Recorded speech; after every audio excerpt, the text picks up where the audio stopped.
Welcome to Choice Classic Radio, where we bring to you the greatest old-time radio shows. Like us on Facebook, subscribe to us on YouTube, and thank you for donating at choiceclassicradio.com.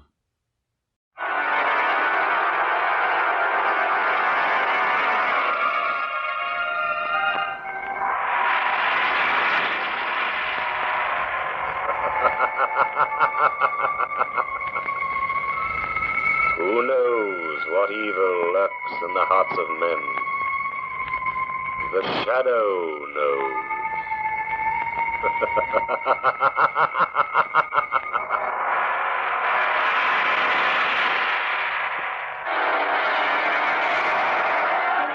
Once again, we bring you the thrilling adventures of The Shadow, the hard and relentless fight of one man against the forces of evil. These dramatizations are designed to demonstrate forcibly to old and young alike that crime does not pay.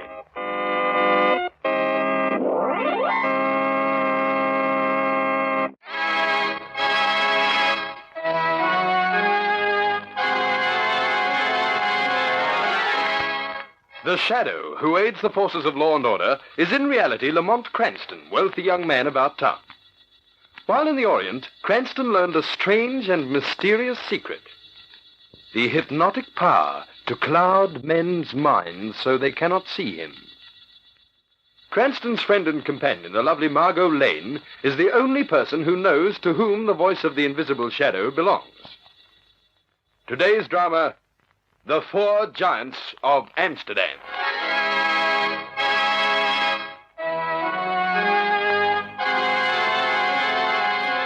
Lamont Cranston and Commissioner Weston, Chief of Police, are having dinner with Margot Lane in her beautifully appointed flat. They've been sitting for some time now in the flickering candlelight over coffee and cigarettes. Have another cup, Lamont?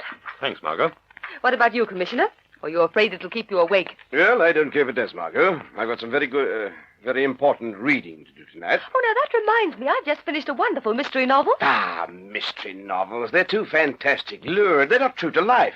Look here, I've met up with lots of murderers in my time, and they've always used down-to-earth weapons. A gun or a knife or a rope. Poison needles. The fantastic murder weapons of over-imaginative fiction writers. Oh, I don't know, Commissioner. Some murderers aren't too choosy about the weapons they use. Oh, no? No. As a matter of fact, Margot and I once encountered a murderer who didn't choose to dirty his hands with weapons at all. What did he use? Arsenic? No. He used nothing. Nothing except his knowledge of another man. Remember the case, Margot? Yes, I do. The Four Giants of Amsterdam. The Four Giants of Amsterdam? Sounds like a fairy tale. Yes, isn't it? But it wasn't. Amsterdam, you see, is just a middle-sized country town in this state, the center of some important primary industries, and the Four Giants were simply the four richest men in the town. They were members of the wealthy wool concern of Bailey, Heath, Randolph, and Fraser. The story really begins at the funeral of the eldest partner, Bailey. It was a dismal night in the Amsterdam cemetery. Mourners had departed, and two of the partners, Heath and Randolph, stood looking down at Bailey's newly covered grave. If only one of us had reached Bailey in time. What do you mean? You haven't forgotten, have you? It was exactly 20 years ago that we sent him away. You mean the cripple? Yes, the cripple. Remember what he said? Don't forget me. I'll be back in exactly 20 years when you're all wealthy and secure, and I'll kill each one of you. And you won't even know I did it. It'll seem like the hand of fate. That's what I was thinking about with old Bailey dying today. It does seem strange, doesn't it? Well, admit it, man. Well, I suppose it does, particularly after what the doctor said. What exactly was that? That Bailey's heart went very suddenly. He said it was as if he'd seen something that literally scared him to death. I hadn't heard that. Who was the doctor? Kirsten. You know him, Dr. Kirsten, the Belgian chap. Oh, come on, let's be getting along. Fraser's tired of waiting. We're coming, Fraser. Dr. Kirsten, eh? He's the specialist who got his office in our building, isn't he? That's right. All right, Fraser, we're coming. That doctor is the man I want to see, and I want to see him right away. All right, we'll drive right over to his house. Fraser, we hear you. Cut it out. I want to know exactly what he meant. I You want oughtn't to be blowing that horn in a place like this. You ought to have more respect. Oh, well, here we are anyway. What are you doing, Fraser? It's no use, Randolph. He can't answer What do you mean? Have a look. Fraser, what's the matter with you? Why don't you answer me? He can't answer you. He's dead. Oh, switch off that horn. Oh, let's get away from this place, Heath. I can't stand it any longer. We'll take the body down to the police station. It started. Just the way the cripple said it would. No, don't you see? His watch and wallet are gone. Somebody robbed him. He put up a fight and the man used a knife. It was just some thief, not the cripple. Just the way he said it'd be. I'll kill each one of you and you won't even know I did it. It'll seem like the hand of fate. Stop talking that way. It's enough to drive you insane. Heath, you've got to... Listen. Just somebody whistling down the road. You know what it is that they're whistling? The fate theme from Carmen. It's the cripple's way of laughing at us. Like the hand of fate, he said. Oh, for heaven's sake, Heath. The cripple died 20 years ago. Remember they found his body washed ashore from that tramp steamer? All I know is that it's been 20 years to the day and Bailey and Fraser are gone. 2 of the giants of Amsterdam are dead. Next it'll be you. It's the car. All right, signal it. We'll need help here. Hey, stop! Stop!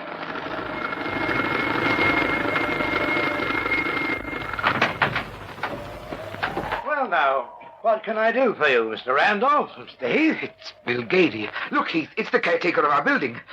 Oh, I'm certainly glad to see you, Bill. What's the trouble? It's Mr. Fraser, Bill. We think he's been murdered. Think he's been murdered? We know he's been murdered. And we know there are things to do and no time to waste in doing them. Randolph. Yes? You drive the body down to the police station. Have the sergeant get every man on the force to work on this thing at once. All right. And Gady. Yes, sir? The first man I want to see is Dr. Kirsten. All right, get in, sir. I know where he lives. You'll find me at Kirsten's house if you need me, Randolph. All right. Gady, you've been with the firm for a long time, haven't you? Yes, sir. You remember the boy with the club foot? Boy with the... Oh, yes. The young fellow who worked at the bank. Yes, I remember. You haven't seen him around, have you? Seen him around? Why, Mr. Heath, he's dead. He's been dead for... what's the matter with this car? What's gone wrong now? What's the trouble? No, I'm out of juice. Oh, for the love of... I'm sorry, Mr. Heath. All right, this is a bad place to run dry. Look at that road sign in the headlights. Beware of falling rocks. Oh, forget about it. They never fall. I wish all I had to worry me was falling rocks. Oh, hurry up, Gady. There's a garage about 1.5 miles up the road. And be quick. All right, Mr. Heath. I'll be back as quick as I can. Oh, what a time to have a thing like this happen. Good heavens, the car's parked right in the middle of the road. If a car comes round the bend, it'll smash right into me. I suppose I'd better push it over to the side. Let me see now. No good. I can't move it. Not as young as I used to be. Thank goodness somebody's coming down the road. Hey, you with the torch. Lend me a hand here. I'm trying to get this car off the road. We're run out of juice. Oh, come along. Hurry up, please, before the car comes. Get that light out of my eyes, will you? What's the matter with you? What makes you walk like that? Sounds like you've got a club foot. Help! Help! No, not with that rock! No!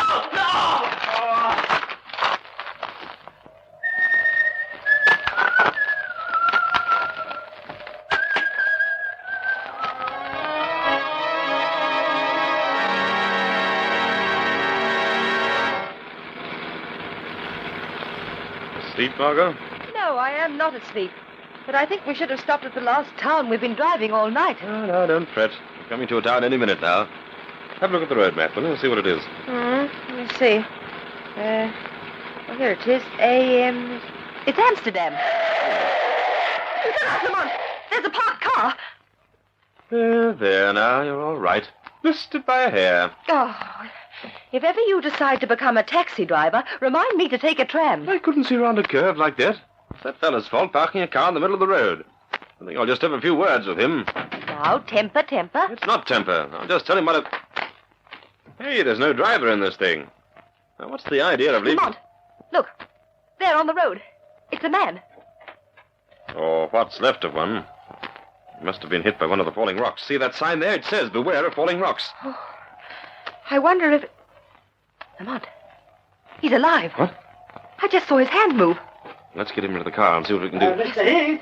Mr. Heath! I've got the petrol. We're all right. Now, what's going on here? Hello there. Who are you? Who are you, mister? Well, you see, we're just... Hold on. Put up your hands. Gentleman has a revolver. Step out into the light. Gladly, but I'm not really worth looking at. Weak face, I'm told. It's not your face I'm interested in. I want to see your feet. Feet? There. Walk a few steps. I'm puzzled, but obliging. All right. You can put your hands down. Good. I'm glad you approve of the way I walk, but what's it got? I'll tell you later. Come on. Tell me to get Heath into the car. Well, it's about time. If you stop these walking exercises, we may be able to save his life. All right, miss. We'll drive him over to my house. Not very far. I'll phone Dr. Kirsten to come over at once. Him. It was him. He's come back. He's dead, but he's come back. Listen, he's talking. What's he saying? Dead, but he's come back. Somebody's dead, but he's come back. Well, he must be delirious. I don't know, miss. He may be, but I'm afraid he isn't.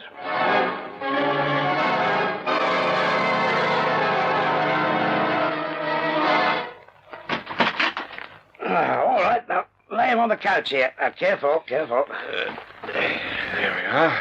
Now for the doctor. I think we'd better get some cold poultices for his head to stop the bleeding, or the doctor won't be much use. Right, miss. I'll get some ice water and towels. What can I do? Oh, you could go upstairs to the first room on your left and ask the exchange for Dr. Kirsten's home. And tell him to hurry. It's Mr. Heath. All right, you are. Back in a minute, Margot. First room to the left. That's what he said. Here we are. Hello, operator. Operator. Oh, look, I want Dr. Kirsten's house. It's urgent. Hurry. Hello, is this Dr. Kirsten?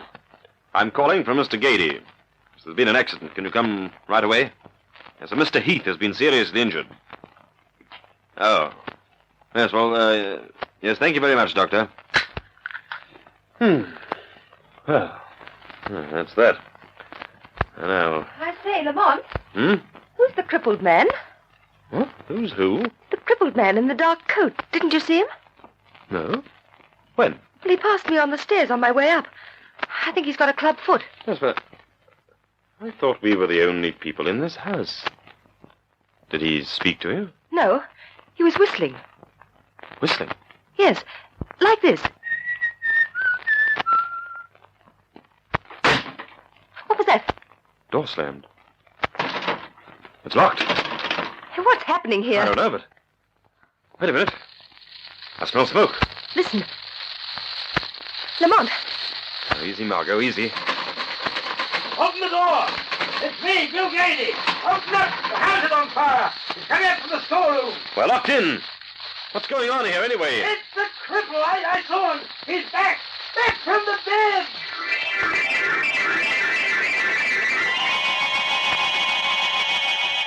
A tense moment for Lamont Cranston and Margot Lane. In a moment, we'll return to tonight's Shadow Story.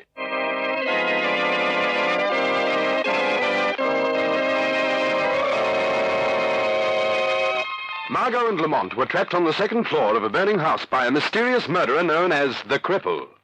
We find them now exhausted but unhurt, a safe distance from the blazing inferno. Lamont, what happened? I managed to get you out over the front porch roof, Margot. Afraid you fainted on the trip down. Oh, yes, I remember now. The house, the fire, the cripple. Lamont, are you all right? Never better. And Gady and Mr. Heath? Not so good, I'm afraid. Gady went back down to the living room to save Heath. They haven't come out of the house, and the place is a furnace. Nothing alive could stand it for more than a few seconds. Oh, the poor... Lamont, your clothes are burnt. You've been in there. I thought I might be able to save them, but I had no chance in that inferno. Who this is? What has happened here? I am Dr. Kirsten. You sent for me? Yes, I did, but I'm afraid there's not much use any longer. Mr. Heath and Mr. Gady are in what's left of that house. Heath and Gady? Well, we must save them. Just a moment, Doctor. It's no use. I've been in there. Poor Gady. But, he was in to see me only yesterday for a complete overhaul. Well, such is life. A snap and it is gone. He was brave, all right. He was a good man. He'd fallen on hard times in the last few years. He was once a very successful man, and Heath has gone too. I'm afraid so. 3 of the 4 giants of Amsterdam are dead. The what? Oh, that is a name the citizens here gave to the firm of Bailey, Heath, Randolph, and Fraser. And 3 of them have met their deaths since this morning. I see. And one of them is still alive. Oh, yes, Mr. Randolph. He called me just before you did. He isn't feeling too well and wants me to come over. The events of the day have been too much for him. But they have also left him, the one giant of Amsterdam, undisputed and alone, and probably heir to the company's assets. Probably. Well, there is nothing to be done here. I'm on my way over to see Randolph now, if you'd care to come with me. No, thank you, Doctor. Very well. I hope I shall see you again. I say, Doctor, who is the boy with the club foot? Boy, with the club foot? I do not know, I am afraid. I've only been in this town a few years. I do not know everybody. I see. Thank you very much. Good night. Well, so very puzzling, isn't it, Lamont? Yes, Margot. But I realize one thing very clearly. What's that? It's time for Mr. Randolph, the last of the 4 giants of Amsterdam, to receive a visit from the Shadow.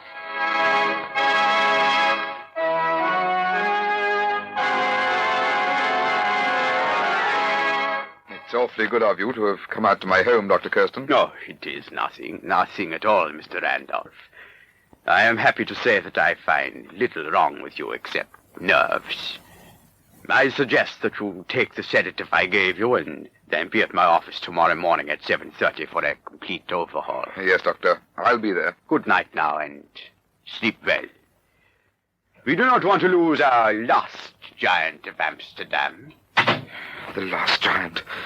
They've all gone except me. Why did we do it? Why did we ever do it? What was that? I heard somebody laughing. Who is it? John Randolph. Is it you?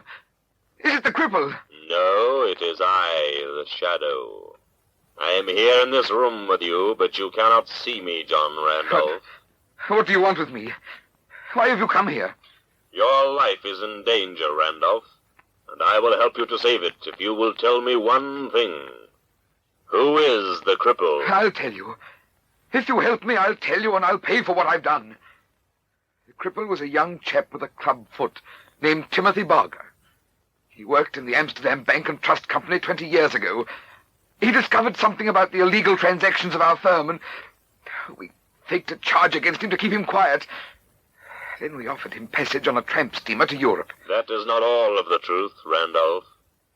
No. No, it's not all. There was more. We were afraid he'd blackmail us, so we sent a hired assassin after him, who pushed him overboard in mid-ocean. His maimed body was washed up on the beach at Tobago, in the Caribbean, 20 years ago. And yet he's come back and is killing us off one by one. I'm next. I know I'm next. I will help you escape death, Randolph, but I will see to it that you pay for your 20-year-old crime against Timothy Barker. If you want my help, be at Dr. Kirsten's office at 7:30 in the morning as he ordered you to be. In the meantime, phone the police and tell them to smash in the door of the doctor's office at exactly 7:45. And now, remember the Shadow is watching you, Randolph. The Shadow knows.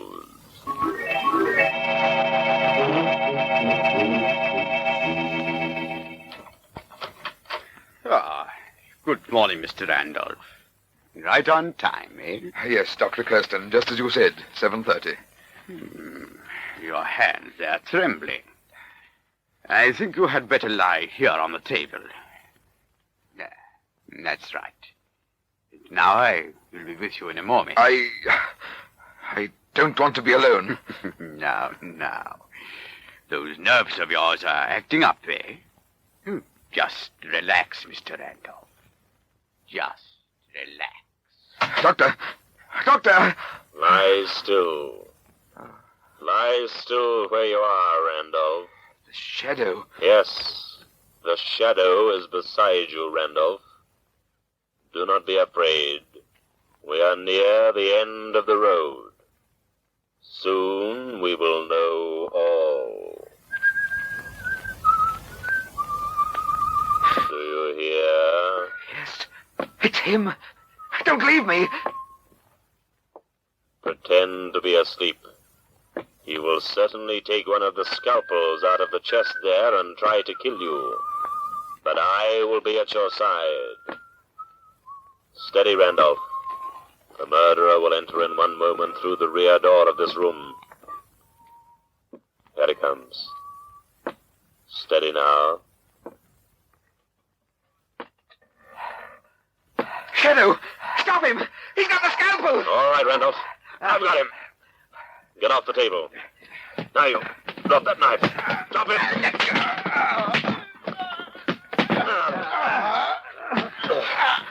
Now, then off with that mask. There. Bill Gady. Yes, Bill Gady. And the clubfoot we heard is only a block of wood. Who are you? Whose voice is it I hear?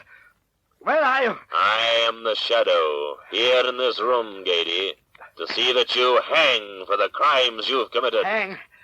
I'll never hang.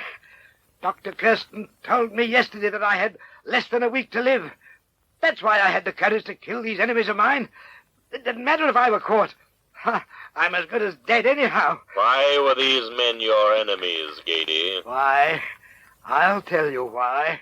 I, Bill Gady, was the 5th giant of Amsterdam until the other 4 joined forces against me and ruined me, and then gave me a job as caretaker in this building. I hate them. What is happening here? Come in, Dr. Kirsten. You can hear about it, too, now. Yes, I used the trick of the cripple with the clubfoot because I knew all about the case. I was one of the giants who sent him to his death 20 years ago. And I knew I could use the disguise of the blind until I'd done my work of murder. It was pretty thin. I didn't care. I've less than a week to live anyhow. You told me so, didn't you, Dr. Kirsten? I'm afraid that wasn't quite accurate, Gady. Huh? What? What did you say? I'm afraid I was in serious error. I am happy to inform you that you will live to be an old man, Bill Gady, barring the probability of being hanged by the neck. Why, I'll catch Shadow, you! he's got the scalpel. Stop him. Stop him. You rotten, double-dealing... he tricked me! He tricked me! Come back here. Come back, Gady. That voice. Where's it coming from? I don't see anything. I am here, nevertheless, Dr. Kirsten. Here in this room. Tell me, are you sure Bill Gady will live? Yes, quite sure. He's as healthy as a newborn babe. Oh, yes, he'll live. He'll live to suffer it all. Your accent, Dr. Kirsten, what happened to it? You got excited and now you're talking perfect English. Why, so he is. And that scalpel that Gady just plunged into your leg. He isn't even bleeding.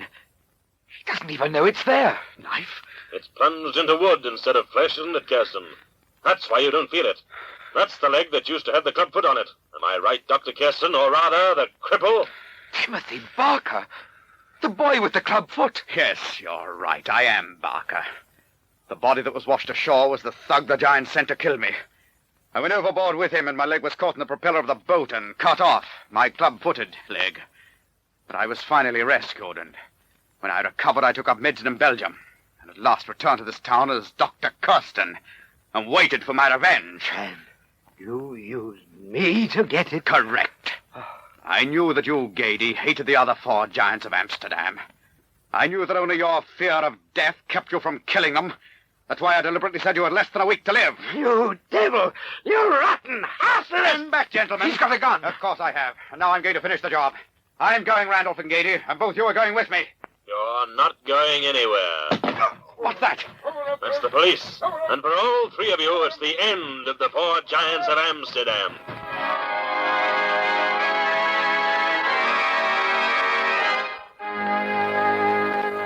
So you see, Commissioner, there was a murderer who used no weapons at all save his knowledge of another man. That's right, Lamont. So now, Commissioner, you see, mystery stories aren't so far-fetched after all. Well, I just don't care for them, that's all, Margot. When I read a book, it has to be something serious and something educational. Oh, now, that's all right, but You objected to mystery stories because, to use your own words, the murders are always committed with fantastic weapons. Yes, but that isn't all I don't like about them. There's always a couple of chapters where the boy is making love to the girl. And then there is always the comic relief at the beginning of a book about the maid and the butler. Now, Commissioner, how do you know so much about them if you don't read mystery books? Hmm? Oh, well, that is, I... Now, let's not press the point, Margot. If the Commissioner says he doesn't read lurid, fantastic mystery stories, he doesn't read them. Am I right, Commissioner?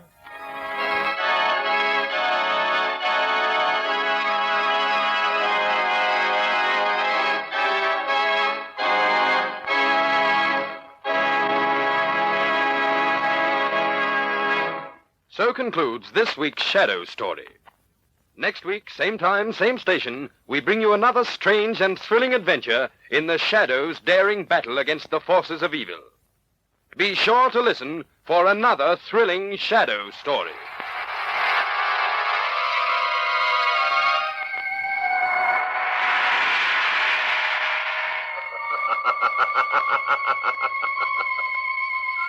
As you sow evil, so shall you reap evil. Crime does not pay. The shadow knows.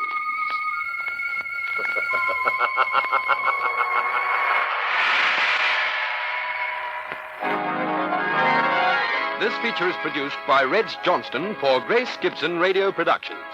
A masterpiece of suspense.